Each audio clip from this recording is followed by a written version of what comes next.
Agora você está aos vivos. Mas E aos mortos? Mas no Face dá pra fazer assim também? Ok.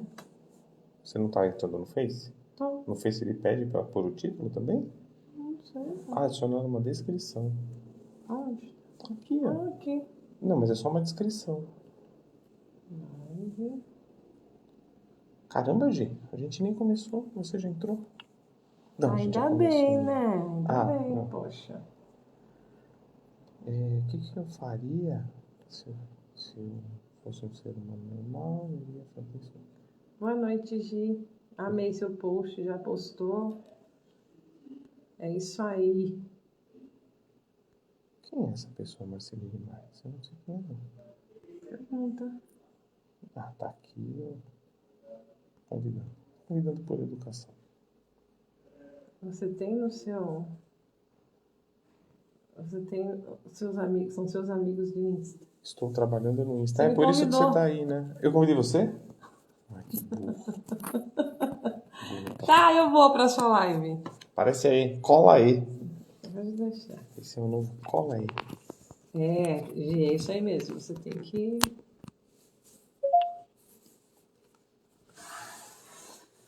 Ai, Ó, mas não tá carregando. Calma. Não tá Como carregando. que não tá carregando? Aqui, ó. Calma. Tô olhando aqui. Ah. Carregador? É. Vamos falar pra Gi, então. Ele não carrega Não. 3? Não sei. Pega uma pontinha ali. Não, mas aí vai precisar de outro negócio. Oi, Ganda. Peraí, deixa eu pôr todos vocês aqui. Eu vou lá arrumar. Eu vou. Eu só vou arrumar aqui pra não... Enquanto isso, você fica entretendo a galera, falando coisas... Eu vou falar... Não, eu ia deixar você falando a respeito dos nossos patrocinadores.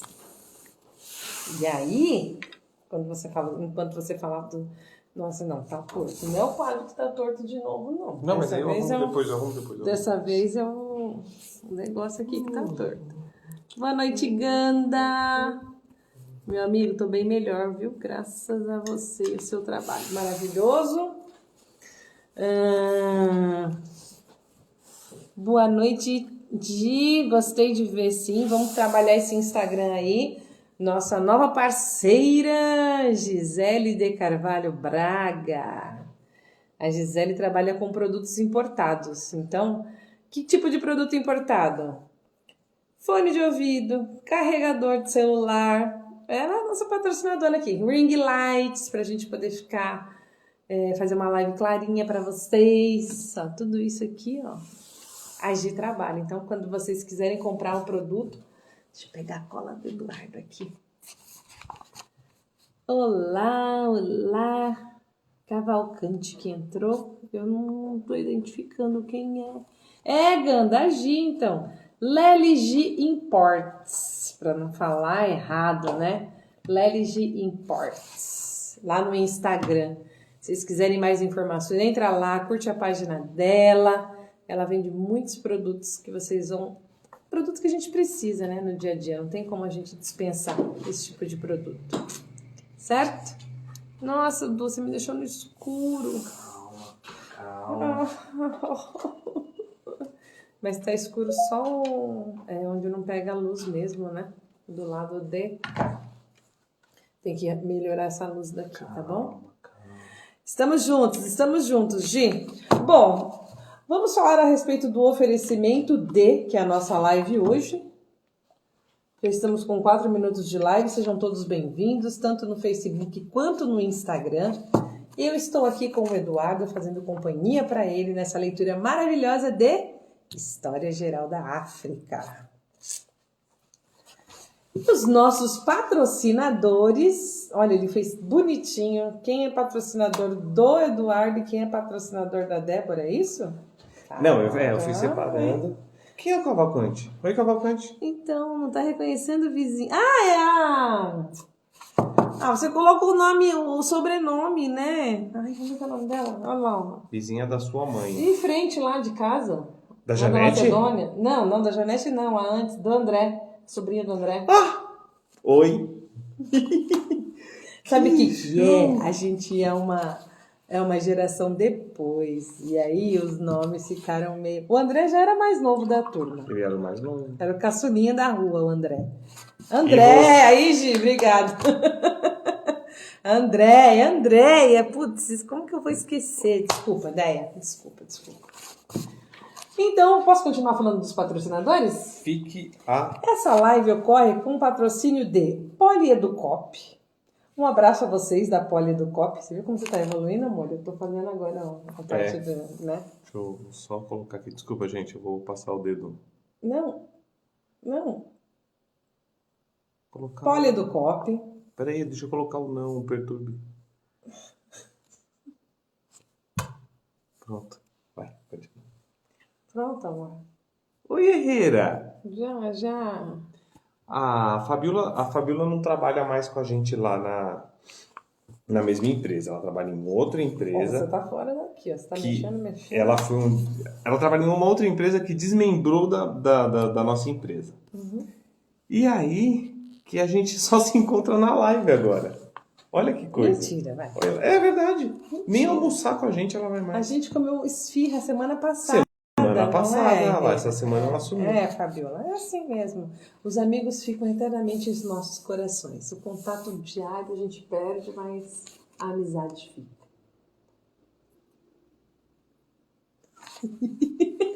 Pessoal, Sig Terapias, onde o Eduardo faz os atendimentos de psicanálise e sempre tem as lives falando a respeito disso. Inclusive, novo tema. Já foi definido o novo tema. Como manter a saúde mental no ambiente de trabalho. No ambiente corporativo. Quem não, quem nunca. Agora, gente, para quem está recuperando o emprego, ou para quem não perdeu e está passando por um processo de seleção, né? Porque agora para ficar, tem que mostrar serviço. Como ter a sanidade mental. Ela filosofou. Eu dou uma filosofada para deixar ele bravo, Ganda, você percebeu? Ou para fazer ele relaxar, vocês perceberam? Que ele começa a live meio... Aí, na hora que o fim da live, o sorriso dele tá de orelha em orelha. Sou eu. Eu trago essa alegria para esse coraçãozinho peludo. Espaço Vida Zen, do Monitor Ganda, esse cara maravilhoso que trabalha com terapias alternativas, acupuntura, massagem, né? Lá no Espaço Vida Zen. E ele também, gente, vai até a casa de vocês. Precisar de um atendimento? Ganda vai até vocês, fazer um atendimento. Quase que ele veio aqui naquele dia que eu tava meio com a vertigem. Mas ele fez um vídeo para mim que me ajudou imensamente. Gratidão, viu, Ganda? Isso é muito legal. LLG a gente já falou. Por Mulheres Mais Felizes, que temos live toda segunda-feira. Nossa live de segunda às 19 horas. Falando a respeito de um assunto pertinente. Esse mês estamos falando sobre a violência contra a mulher. Agosto Lilás. E segunda-feira a gente vai falar a respeito de violência psicológica. Caramba. Que é aquilo que nem sempre a gente identifica como violência.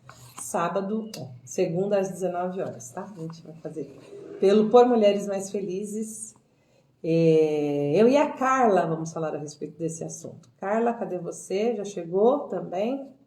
Salide Brasil, que a gente parou um pouquinho com as lives, que trabalham também com marketing digital.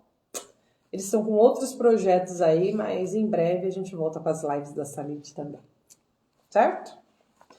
Chá Preto, que está lá dentro da Alexandra Lohas, da página da Alexandra Lohas, onde a gente tem a oportunidade de sempre falar a respeito de um assunto, principalmente que envolve a identidade que a gente tem que ter, né, dos negros, enfim, as dificuldades, as dores e os dissabores.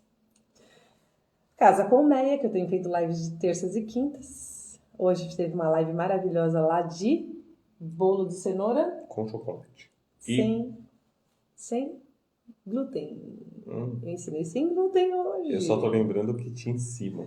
Ganache de chocolate amargo. Sem lactose. Quer aprender? Tá lá salvo no live na Casa Colmeia. E deboracampos.com.br. Você falou do Instituto Social Simone Silva? Não, deixei para você, porque você tem uma coisa muito importante para falar sobre o Instituto. Temos várias coisas importantes para falar sobre o Instituto. A primeira é que... Como que é o nome da instituição? Imbrachina. Imbrachina fez uma deliciosa doação de 600... Desculpa, Ibrachina. Ibrachina. Que é... 300 cestas básicas. 300 cestas básicas para o Instituto Social Simone Silva. Agradecemos, Ibrachina. Maravilhoso. Obrigado. A Dé participou do evento. Sim, foi aniversário da colônia chinesa no Brasil, dia 15 de agosto. E aí eles se reuniram e fizeram uma doação para 11 ONGs. Legal, 11 instituições. Doaram 300 cestas básicas para cada instituição. Essas cestas básicas já chegaram lá no Instituto Social Simone Silva ontem. E domingo nós vamos fazer a distribuição dessas cestas básicas, às 9 da manhã. Se você conhece alguém que precisa e que pode ir lá receber essa cesta, lá na ONG, pede para entrar em contato lá no Instituto Social Simone Silva, @Instituto Social Simone Silva, que no domingo, às 9 da manhã, a gente vai começar a fazer as entregas. Tá bom? Isso. Mas precisa se cadastrar lá, nome, CPF direitinho, Sim. para a gente não ter nenhum tipo de tumulto, né? Isso. E se você quiser doar para o Instituto também, por favor, fique à vontade. Por que a gente está elogiando a Ibrachina? Ela fez uma distribuição total de 3.300 cestas. Não é pouca coisa. E com isso ajudou 3.300 famílias. Exatamente. Então, isso é uma ajuda relevante no momento em que o desemprego é alto. A chance de se recolocar no mercado não está tão boa. Isso, uma mulher organizada também, você viu? Que é minha pastinha. Então, obrigado, Ibrachina. Valeu pela força mesmo. Amamos o que vocês fizeram. Além disso, eu estava ouvindo o podcast, passei para a Dé, passei para a Carlinha. Obrigada, Gi. A Gi colocou a @ lá do Instituto Social Simone Silva. Obrigada. E ela fez, violência psicológica. Agora não sei se ela está comemorando violência psicológica. Vamos. Ou o assunto. Adoro uma tortura psicológica. Eu estava ouvindo no Revolu Show, podcast Revolu Show, sobre Alexandra Kollontai. Fiquei super empolgado. A Dé já conhecia, a gente acabou conversando um pouco sobre isso. Sobre o trabalho envolvendo mulheres, o apoderamento, o empoderamento, o trabalho de potencializar a independência feminina, que é um trabalho que o Instituto Social Simone Silva se presta também, e a importância dessa personagem no desenvolvimento do pensamento e da prática do envolvimento e da inclusão da mulher, não como um agente secundário nas discussões filosóficas, sociais, culturais, políticas, profissionais, mas como um agente determinante e de participação ativa, primária, não relegada a segundo plano. E vale a pena para quem gosta de estudar um pouco sobre como se desenvolve a inclusão da mulher e a relação da mulher com a política, com a sociedade e com o autodesenvolvimento, né? E o desenvolvimento social, cultural, político, vale a pena ouvir. É uma boa introdução. Então, o episódio do Revolu Show da semana está falando sobre a Alexandra Kollontai. Vale muito a pena. O que mais você vai ouvir sobre isso? Que as discussões sobre a política e a inclusão da mulher não são coisas recentes. Ou seja, por essa autora, por essa pensadora, começa lá em 1918. E já está falando de aborto, já está falando de mulher, da divisão social do trabalho doméstico e não Não como um favor? Não, acho que um pouco mas mais como não divisão do trabalho doméstico. Não como uma atividade predominantemente feminina. Uhum. A importância da criação dos filhos pelos pais e não pela mãe e pela sociedade, ou seja, qual é o papel da sociedade na criação das crianças e na incorporação da criação e da educação infantil, e qual é o papel da sociedade e da comunidade. coisas que a gente estava falando também no capítulo 2 da leitura da História Geral da África, ou seja, ele acaba intercalando, intercruzando. Então vale a pena para quem quer saber mais sobre a evolução da introdução da mulher de forma ativa na sociedade, esse pensamento um pouco diferente, menos ocidental, e nesse caso ela é russa, então é o pensamento russo, está muito ligado ao pensamento russo e à Revolução Russa, vale bastante a pena. Então, isso e Instituto Social Simone Silva acaba tendo bastante relação. Eu ia falar uma coisa, que você falou assim da introdução, né? Eu acho que eu iria além, não sei, do reconhecimento, né, da mulher. Porque ela sempre esteve lá. Essa coisa da família sempre esteve lá. Você mesmo, a gente estava conversando esses dias sobre, vamos colocar, vai entre aspas, como o patriarcado, né? Essa coisa o que foi instituído por quem está no comando, pelas nações né, que comandam, que ditam as leis, que ditam as regras, né? Como as coisas devem ser. A mulher fica em casa, o homem vai trabalhar e essa coisa toda. Eu acho que não deixa de ser um retorno, né? A entender como é que as coisas funcionam no mundo, né? Não só ali no epicentro da coisa que Sim, existe pensamento fora desse eixo europeu, por exemplo. E quando você vai para esse pensamento fora, geralmente as mulheres elas estão numa condição um pouquinho mais no destaque, né? É que também, aí, de novo, aí a gente vai entrar em política, né? A gente está vendo o que está acontecendo no Afeganistão, o retorno do Talibã, da política e do governo Talibã. E políticas mudam constantemente, né? O episódio é muito bom em falar isso. A Rússia vinha de uma revolução, e foi uma revolução a questão russa, aonde a inclusão do assunto da mulher não foi proposto pela política europeia ocidental, ou pelas regras que eram vigentes naquela época. Foi introduzida justamente pela política oposta, que é a política mais criticada hoje, que é a ideia social acima da ideia financeira, individualista. Então, o social sobre o individual. E nesse contexto, a mulher foi incluída. É o contexto e o conceito mais debatido e mais criticado hoje, mas que foi implantado em pouquíssimos lugares. E foi o que permitiu muitas políticas avançarem. Só que essa política, essa ideia, essa filosofia de gestão de mundo, ela também caiu. Ou ela também migra. O Brasil já teve um pouco mais progressista, hoje ele é um pouco mais conservador. E a política vai mudando. Com isso, infelizmente, só se fala da perda dos direitos, normalmente das minorias, em particular das minorias, em grande parte das mulheres. A gente poucas vezes fala assim, não, mudou a política e hoje os homens perderam direitos. Não que seja para alguém perder direitos.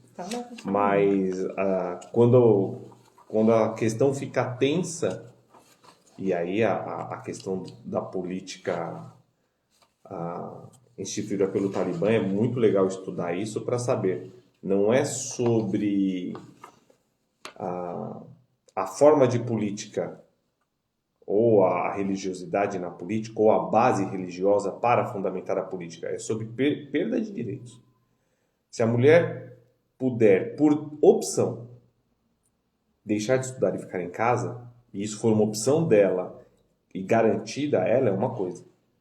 Agora, ser proibida de estudar, ser proibida de trabalhar, ser proibida de dirigir, isso é perda de direito. Não é o exercício de uma opção. É uma imposição. Então, políticas mudam. Políticas mudam. Uma imposição política, não social, né? Exatamente. Político, social, porque assim, não que a sociedade, pessoas, né, comunidade concorda com aquilo, mas aqueles que estão adiante da sociedade é que acabam determinando, né? Sim. Quem tem mais poder, né? Exato, e aí vem a discussão sobre o que é o poder e como ele se estabelece e influencia Bom, a bora, nossa vida. Eduardo, vamos começar a ler, porque hoje precisa ter globinho, né? Precisa? Vamos ver se a gente... Talvez tenha globinho. Vamos lá. Então eu vou pegar do nosso última questão, que foi até o post que eu fiz. A última questão que... Deixa eu sentar mais pra cá. Pronto. A última questão que foi colocada, que era... vamos ver aqui. Até aqui. Se os historiadores europeus se desinteressaram tão completamente por um amplo setor de sua própria sociedade, como poderiam interessar-se por outras sociedades ou por outras culturas? Foi aqui que a gente fechou na última. Página 42. Estou procurando aqui onde é que você... faz a pergunta. Exato. Verdade. Eu posso começar? Por favor. Até aqui, as duas tendências revolucionárias que se manifestam no interior dos recentes estudos históricos seguiram cursos estreitamente paralelos simplesmente porque a história eurocêntrica e a história das elites se alimentavam nas mesmas fontes. Lentamente, porém, irá estabelecer-se a aliança potencial entre os que trabalham para ampliar o campo de estudo da sociedade ocidental e os que se dedicam a dar um impulso maior às pesquisas históricas para além do mundo ocidental. No início, os dois grupos avançaram guardando certa distância um do outro. A principal preocupação dos historiadores da África era desmentir a afirmação segundo a qual a África não possuía passado ou só possuía um passado sem interesse. No primeiro caso, mais simples era, para usar uma expressão popular, pegar o touro à unha. Aos que pretendiam que o continente africano não possuía nenhum passado, os especialistas da África podiam opor a existência de reinados e de vastos impérios cuja história política se assemelhava à da Europa, nos seus primórdios. As prevenções elitistas do público ocidental, como também do público africano educado à moda ocidental, podiam servir de meio de ação para demonstrar, em última análise, a importância da história africana. Trata-se de um tímido início. Era suficiente para resgatar os aspectos do passado da África que se assemelhavam ao do Ocidente, sem ratificar os mal-entendidos suscitados pelas divergências de cultura. Poucos historiadores estavam convencidos, até aí, de que os impérios são, em geral, instituições duras e cruéis, e não necessariamente um índice do progresso político. Poucos se prontificaram a reconhecer, por exemplo, que uma das grandes realizações da África fora provavelmente a sociedade sem Estado, fundada mais sobre a cooperação do que sobre a opressão, e que o Estado africano se havia organizado de maneira a realmente apresentar autonomias locais. Essa tendência a aceitar certas particularidades da historiografia clássica como primeiro passo para uma descolonização da história africana é comumente encontrada no estudo do período colonial, nas áreas onde já existia uma história colonial oficial, que tendia a acentuar as atividades europeias e a ignorar a parte africana. Pior ainda, tal história mostrava os africanos como bárbaros, pusilânimes e desorientados. Seguia-se que da Europa tinha vindo seres superiores que haviam feito o que os próprios africanos não teriam condições de fazer. Mesmo no seu mais alto grau de objetividade, a história colonial só outorgou aos africanos papéis secundários no palco da história. Comentário, meu bom senhor. O que dizer? O que dizer sobre isso? Primeiro, A África não existia. O conceito de África era uma leitura a partir do ponto de vista do invasor. E que trazia um conceito ou uma ideia de que o que o colonizador, o que o europeu trouxe para o continente africano, o próprio africano seria incapaz de produzir ou de atingir sozinho, ou seja, um estado de pouca produção, ou de fraqueza, ou de limitação na produção da própria história e na evolução dela. E esse é o discurso, essa é a mentalidade que é apresentada e que é reproduzida, inclusive pelos africanos que têm condições de estudar na Europa. Uhum. E pagar por isso. E pagar por isso. Não é nada... Não, nada diferente de hoje. Quando é engraçado falar disso, mas, por exemplo, quando os japoneses e os chineses vão estudar na Europa ou nos Estados Unidos e voltam com esse conhecimento, eles também voltam com o discurso. Não é diferente de quando os brasileiros que podiam estudar iam para a França, para a Inglaterra ou para os Estados Unidos estudar. A gente lê muitos livros que falam na década de 30, 40, 50, daqueles que iam estudar e voltavam para ser médico, advogado, voltavam para ser doutores. Havia muito discurso dos doutores. E voltavam com aquela mentalidade ou com aquela visão, com aquela percepção que era apresentada pela escola, pela elite. É isso aí.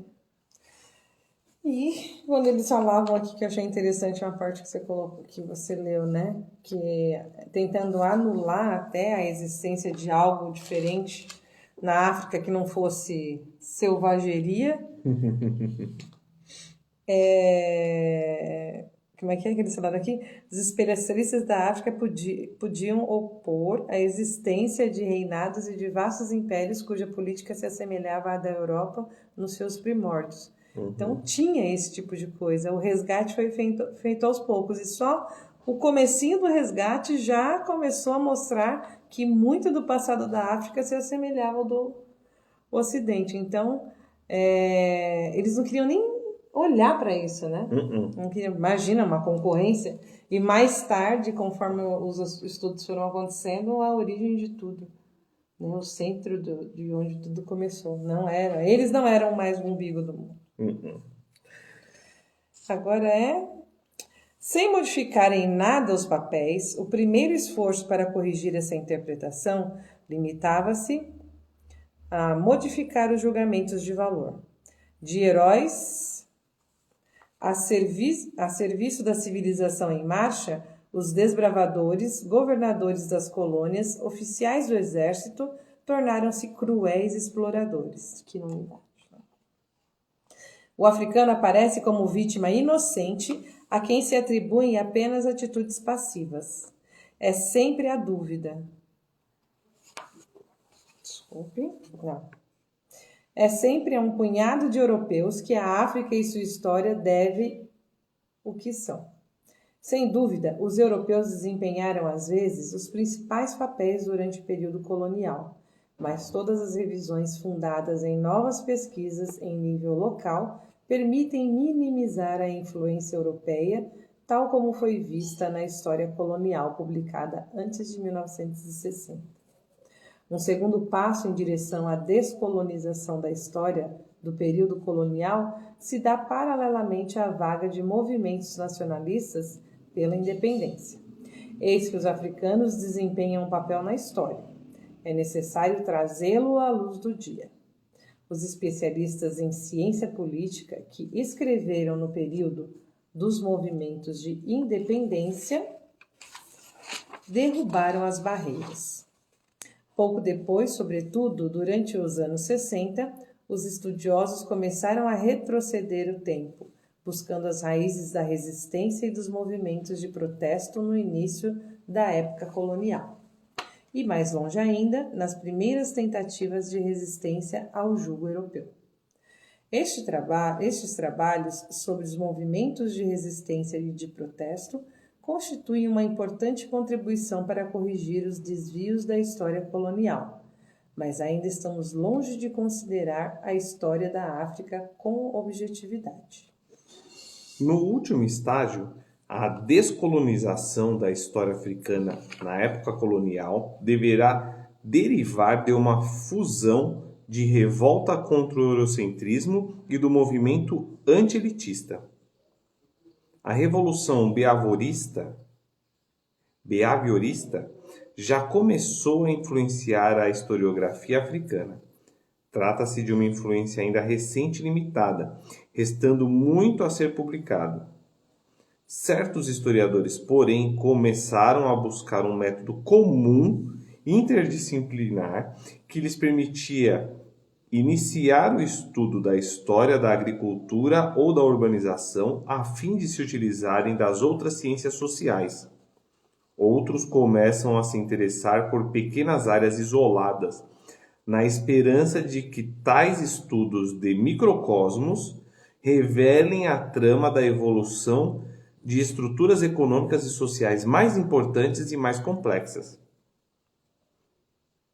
A pesquisa modela arrojadamente seu caminho no domínio dos problemas peculiares à história econômica e religiosa, mas a verdadeira descolonização da história africana está apenas no início. Os progressos da história analítica, que é também a história de campo, baseada em investigações e questões colocadas nos próprios locais de pesquisa, e não somente a consulta aos arquivos, constitui um importante passo nessa direção. A independência em relação aos arquivos se mostra tão essencial para o período colonial quanto para o período pré-colonial, cuja documentação é relativamente rara. O problema da história colonial sempre foi que, ao contrário do que se passou e se passa na Europa e nos Estados Unidos, os arquivos foram criados e alimentados por estrangeiros. Os escritos incorporam necessariamente os procedimentos de seus autores, seus sentimentos sobre eles mesmos, sobre aqueles a quem governavam e sobre seus respectivos papéis. É o caso da história da política interna da Europa e dos Estados Unidos, na qual o preconceito é apenas pró-governamental. No mundo colonial, o historiador corre o risco de chegar a resultados desastrosos se negligenciar, por pouco que seja, a possibilidade de levar em conta outro ponto de vista, que ele pode obter através de testemunhos orais de pessoas que viveram sob o domínio colonial. É provável que, no que se refere a técnicas recentes, os historiadores da África estejam atrasados em relação e outros colegas. No entanto, quanto à utilização das tradições orais da época pré-colonial, mais ainda que da colonial, eles realizaram um trabalho pioneiro. Esse trabalho divide-se em dois períodos. Entre 1890 e 1914, uma geração de administradores letrados, então a serviço das potências coloniais, começou a assegurar a conservação das tradições orais de importância histórica. O segundo período remonta ao início dos anos 60. O decênio 1950-1960 terminou com a opinião formulada em 1959 por G.P. Murdoch. Segundo ele, era impossível confiar nas tradições orais indígenas. A década seguinte abriu-se com a publicação de Jean Van Zina, Oral Tradition, a Study in Historical Methodology. Ela indicava quais os controles e as críticas necessários para a utilização científica das tradições orais. Os trabalhos históricos recentes, baseados na tradição oral, geralmente utilizava em conjunto com outras fontes de documentação. Podem ser considerados um sucesso notável. O Seminário de Dakar, organizado em 1961 pelo International African Institute, sobre o tema O Historiador na África Tropical, e o de Dar es Salaam, em 1965, sobre o tema Novas Perspectivas sobre a História Africana, acentuaram vigorosamente a necessidade de novos enfoques, sublinhando o papel insubstituível da tradição oral como fonte de história africana, assim como todo o partido que o historiador pôde tirar da linguística e da arqueologia informada pela tradição oral. Graças a seus trabalhos sobre a época pré-colonial, os historiadores da África já influenciaram as outras ciências sociais. Tal influência se faz sentir em diversos planos. Acima de tudo, foram eles que impuseram o reconhecimento do fato de que a África tradicional não permaneceu estática. Economistas, especialistas em ciências políticas, sociólogos, todos tendem a estudar a modernização, referindo-se aos critérios de antes e depois. Antes, aplicado à sociedade tradicional, considerada como virtualmente sem mudanças. Depois, ao passo de modernização, que implicou uma transformação dinâmica da imagem anterior. Observadores da evolução, os historiadores estavam à espera das mudanças que não cessam de ocorrer nas sociedades humanas. Suas pesquisas dos últimos decênios provaram que, na África pré-colonial, instituições, costumes, modos de vida, religiões e economias mudaram tão rapidamente quanto em outras sociedades. Entre as revoluções agrícola e industrial, o ritmo não é tão rápido quanto o ritmo pós-industrial, que não deixa de afetar a África de hoje. Mas o imobilismo do passado tradicional não ocorreu em parte alguma. Traz pra cá, você tá fora da... Foi aos antropólogos que a utilização de uma base, de um ponto de partida tradicionais, colocou os problemas mais sérios. Desde os anos 20, a maioria dos antropólogos de língua inglesa trabalhou a partir de um modelo de sociedade que permite destacar o papel desempenhado por cada um dos elementos constitutivos para manter o conjunto das atividades do todo. Eles reconheciam que as sociedades africanas que puderam examinar haviam mudado muito desde o início do regime colonial, fato que consideravam prejudicial à sua demonstração. A seus olhos, era conveniente restabelecer o quadro, concentrando-se num único período, tomado ao acaso no passado imediatamente anterior à conquista europeia. Eles sustentavam que era possível descobrir a natureza dessa sociedade tradicional, destacando os dados das observações atuais e abstraindo tudo o que se assemelhasse à influência exterior. O resultado foi o presente antropológico. Tal enfoque funcionalista deve ser muito a Bronisław Malinowski, que dominou a antropologia britânica na segunda e na terceira década deste século. Ele contribuiu de modo significativo para a compreensão do funcionamento das sociedades primitivas, e os funcionalistas conseguiram outros importantes progressos, graças a um método que não se limitava ao questionamento de informantes, mas valia-se, sobretudo, da observação participante e da exploração cuidadosa e prolongada do local de pesquisa. No entanto, toda a medalha tem seu reverso.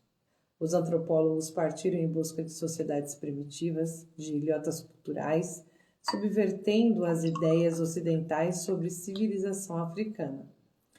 Disso resultaram graves lacunas na documentação relativa às sociedades africanas maiores e mais complexas, e, consequentemente, uma nova contribuição ao mito de uma África primitiva.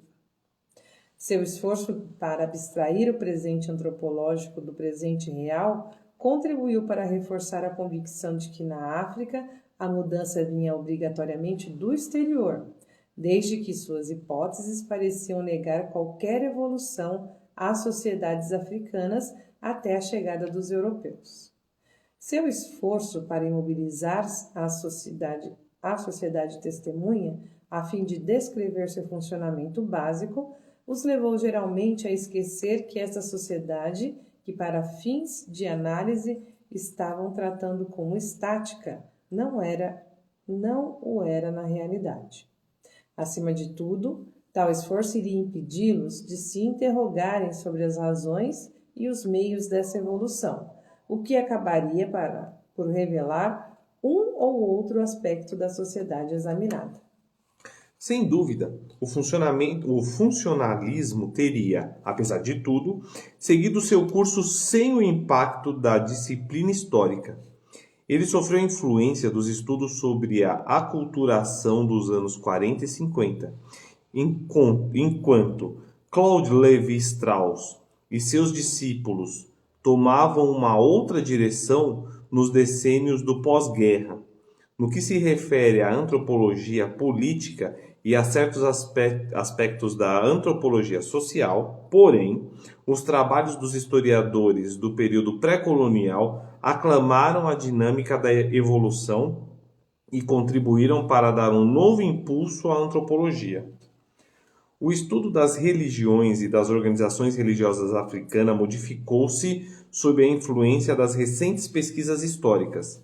Os primeiros pesquisadores da religião africana eram, em sua maioria, ou antropólogos em busca de um conjunto estático de crenças e práticas, ou missionários que aceitavam o conceito de um presente antropológico ao estudar as religiões que esperavam suplantar. Eles reconheciam o dinamismo inegável do Islã, cuja difusão durante o período colonial foi ainda mais rápida que a do cristianismo. Todavia, os estudos mais importantes sobre o Islã foram patrocinados pelo governo francês na África do Norte e na África Ocidental, com o objetivo de pôr em xeque uma eventual dissidência. O tema desses estudos era menos a evolução no interior da religião que a organização religiosa e seus chefes. Nas últimas décadas, diversos fatores, e não apenas o trabalho dos historiadores, contribuíram para dar um novo impulso ao estudo da evolução religiosa. Os especialistas das missões se interessavam pelo progresso das novas religiões africanas, fundadas sobre bases parcialmente cristãs, assim como pelas igrejas independentes que se desligavam das missões europeias.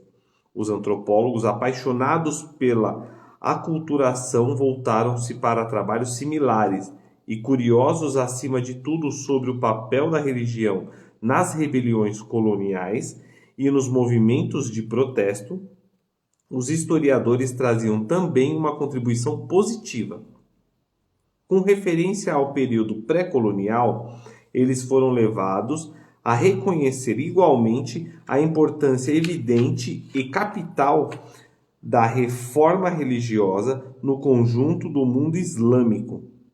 Disso resultou uma tomada de consciência mais aguda da evolução das religiões não cristãs e não muçulmanas, embora os especialistas das diversas ciências sociais tenham apenas começado a estudar as particularidades dessa evolução tão sistematicamente como elas o merecem. Desse ponto de vista, deve-se destacar o interesse recente pelas religiões animistas, bem como por suas associações, frequentemente secretas, que têm um papel histórico muitas vezes admirável. Enquanto que, para os especialistas das diversas ciências sociais, parece possível estudar em conjunto e eficientemente a religião africana através de uma ampla troca de ideias e de métodos, os trabalhos sobre as economias africanas permanecem totalmente isolados. Da mesma forma que os historiadores da religião, os especialistas em economia demonstraram nos últimos anos que os diferentes tipos de economia não paravam de evoluir e que essa evolução respondia tanto a estímulos de ordem interna quanto à influência de ultramar. No entanto, os economistas, particularmente os especialistas em desenvolvimento econômico, prosseguem seus trabalhos sem considerar a cultura econômica que tentam dominar. Só não tendem a ignorar o mecanismo da evolução em curso, mas muitos deles dão pouca atenção aos modelos estáticos dos antropólogos economistas.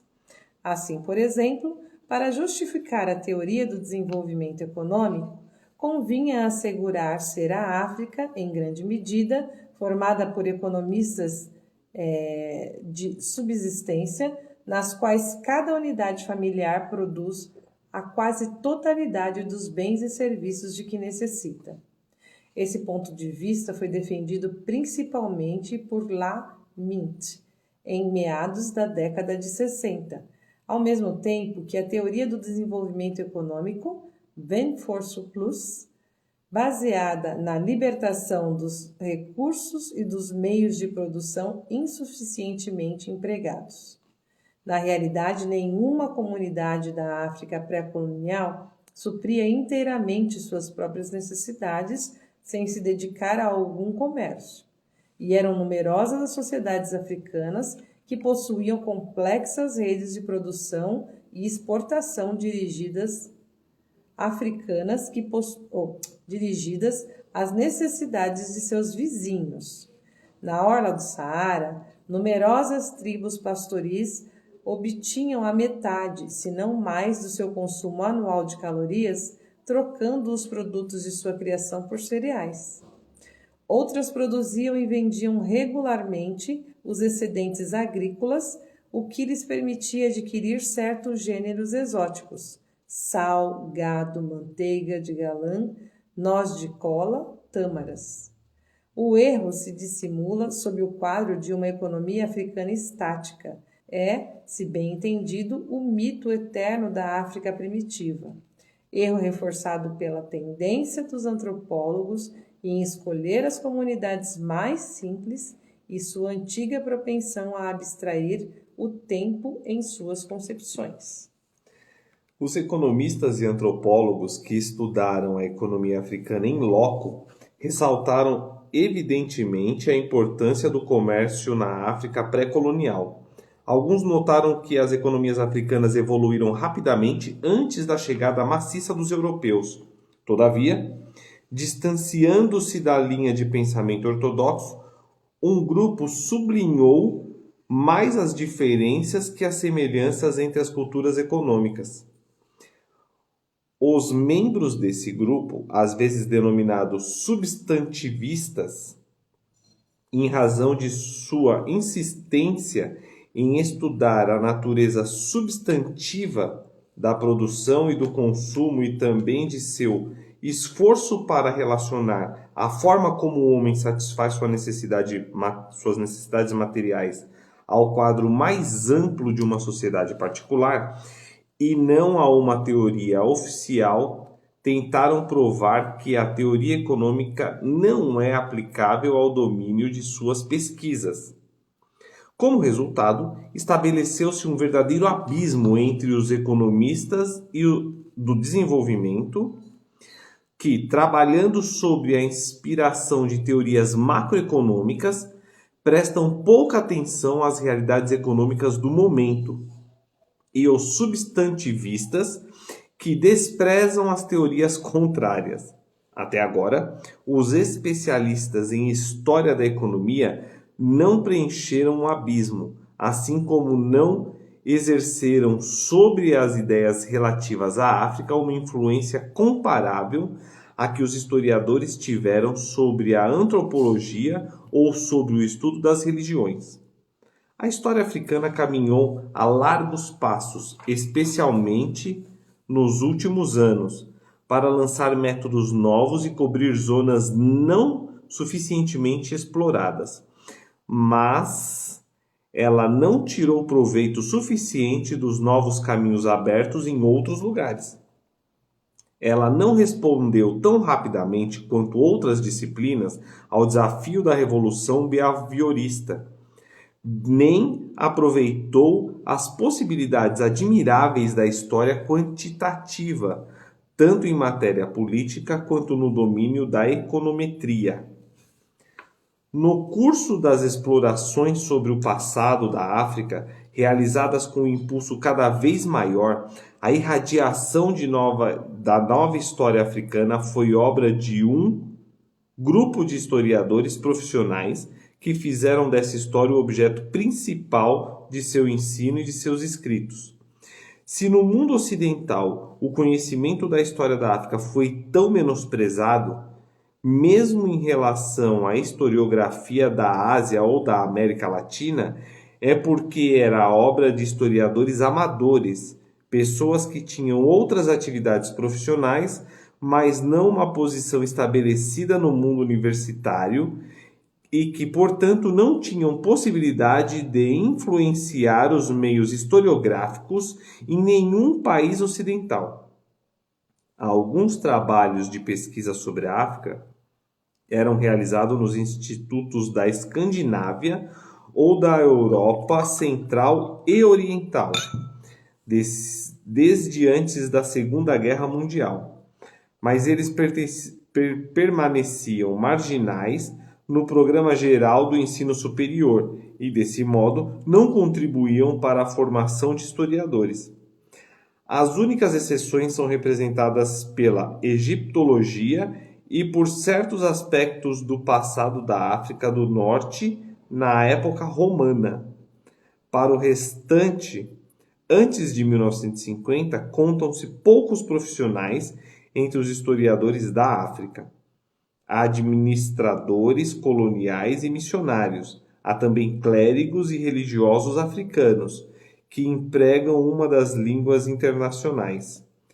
Carl Christian Rainford, da Costa do Ouro, Samuel Johnson, para os Yorubá, ou Sheikh, Moussa Camara, do Senegal, cujo Zuu Bassatin e Tariq Saadin não está ainda inteiramente publicado e apenas começa a ser consultado por outros historiadores.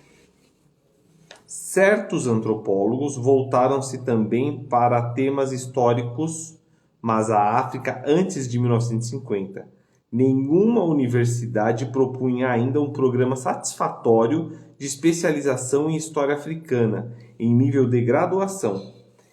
Em 1950, não houve nenhum historiador profissional que se dedicasse exclusivamente a escrever a história africana e a ensiná-la. 20 anos depois, cerca de 500 historiadores com doutorado ou qualificação equivalente elegeram a história da África como atividade principal. Eita, vamos parar? Que horas já são? 52, eu preciso que você dê uma explicação a respeito desse assunto todo aqui. Eita, tem muita coisa legal para você falar. Tem coisa demais. Uhum.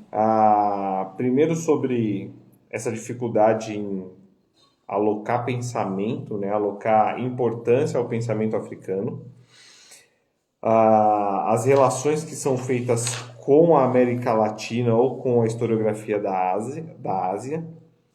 E a não inclusão disso num caráter profissional, ou seja, a elaboração por amadores, que eu acho que não é só na historiografia. Os caras que faziam a pesquisa, então, não entendiam nada de historiografia. Era tipo, o cara ia lá porque...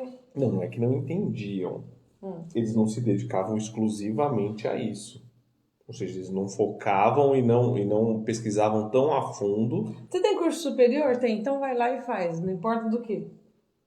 Tipo assim, eles não tinham...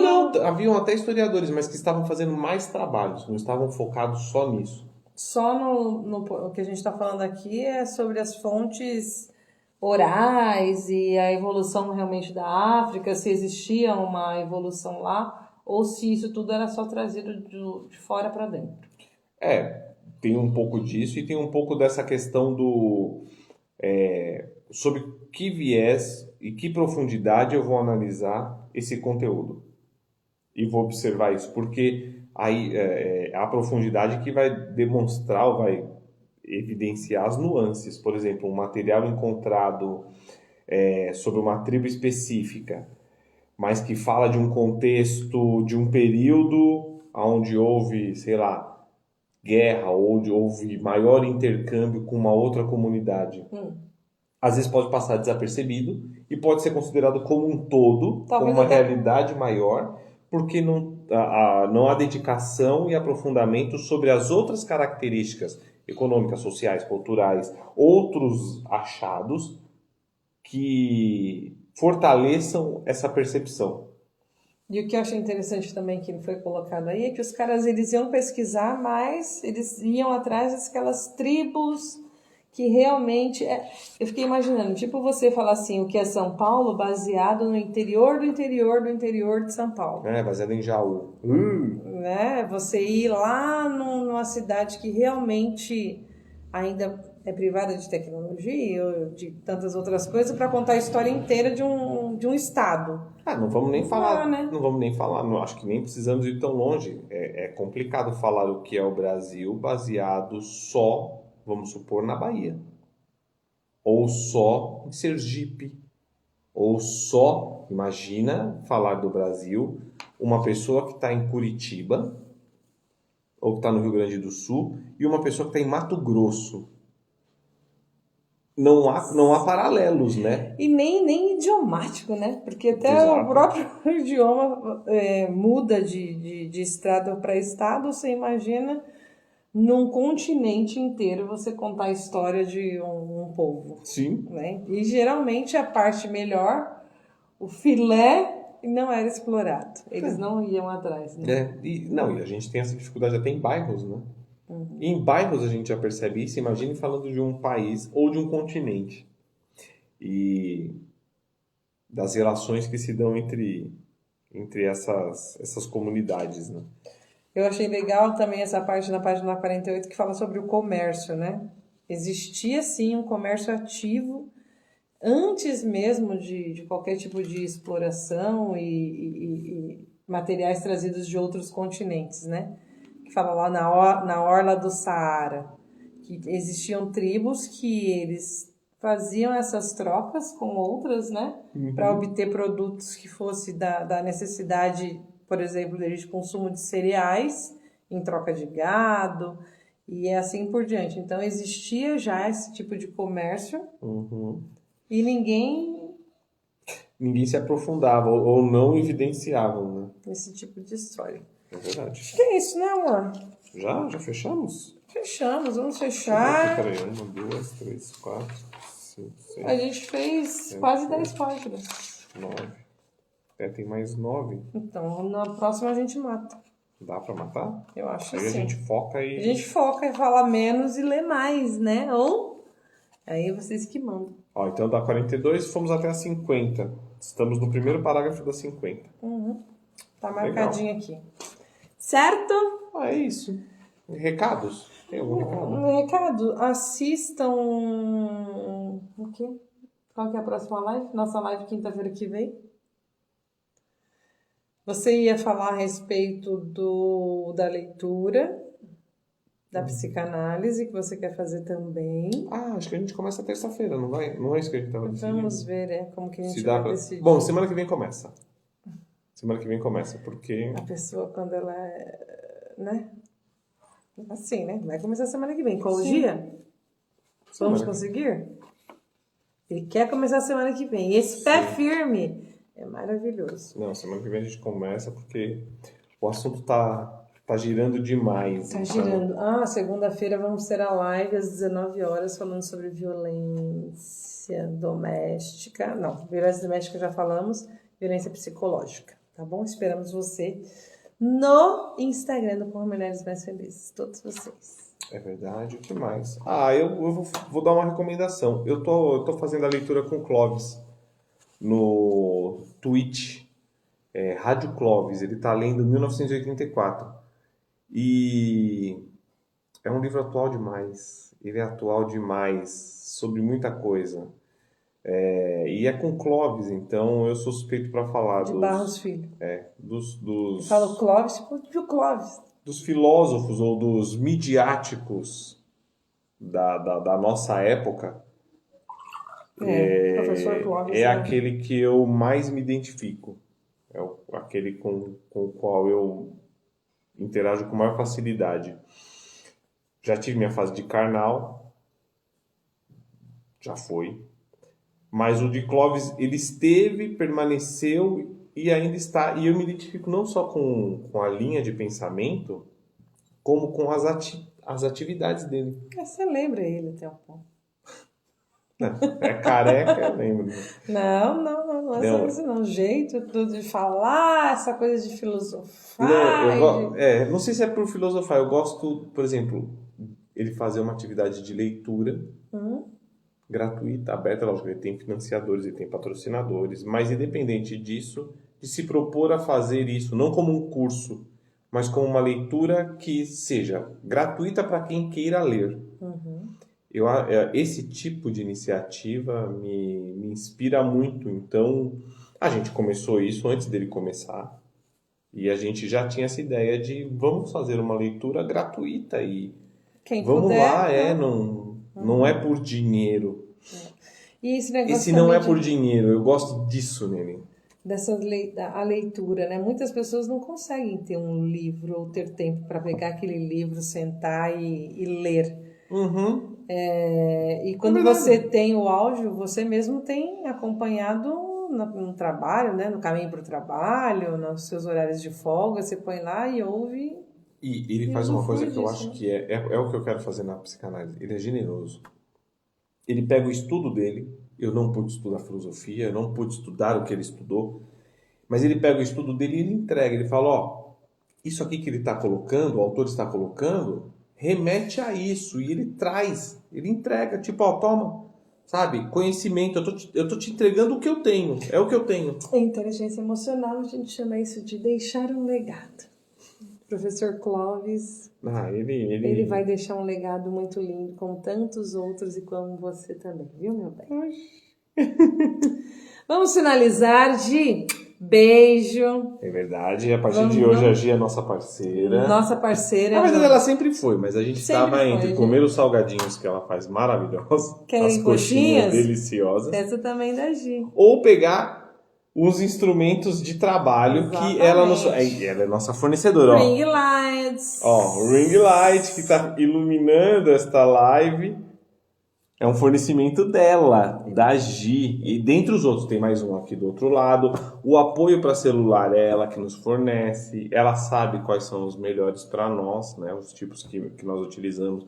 O carregador é coisa dela. Pega ali para mim. Isso aqui? Isso daqui, gente... não precisa. Isso daqui é meu bastão, né? Para que eu consiga fazer as lives também. Quebrou essa partezinha aqui, ó.